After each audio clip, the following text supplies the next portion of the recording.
Anyway, there's birthing pains. There's physiological things that happen in a woman's body.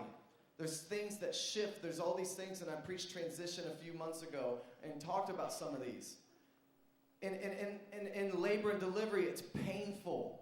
And you're like, are you going to get through this? But then once you get through it and you see that baby's face and you hold that gentle, pure, living being that God created inside you, then every bit of the pain, every bit of the change, every bit of the nausea early on, every bit of that is forgotten in a moment.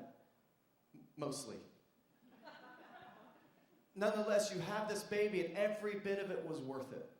Every bit of the agony, every bit of the pain, every bit of the experience, every bit of the change in your woman's body, every bit of the moodiness and the grumpiness and everything that I'm experiencing right now is worth it once you hold that baby. She's been really good. But once you hold that baby, it's worth it because it's a new life. It's refreshing. It's pure. And I believe that's what God's birthing in the church right now. He's birthing a new life. A rejuvenation, a refreshing, a harvest, a seed that was meant to be planted but meant to produce harvest. Not just to be dead in the ground, not into the parable of the seed and the sower where it falls on thorny ground and thistles and flat ground and rocky and all these different things.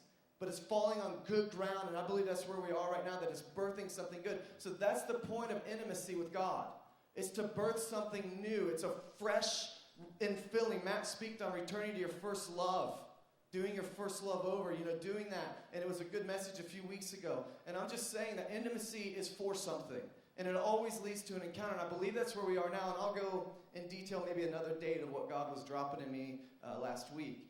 But I'm just saying intimacy comes with a purpose. First off is unity. God wants us to be unified with Him. He wants us to be connected to the Father. He wants us to have that bridge. Jesus paid the price so that the bridge could be connected. And we have no eternal separation at all. No separation from His love with the Father. Unity.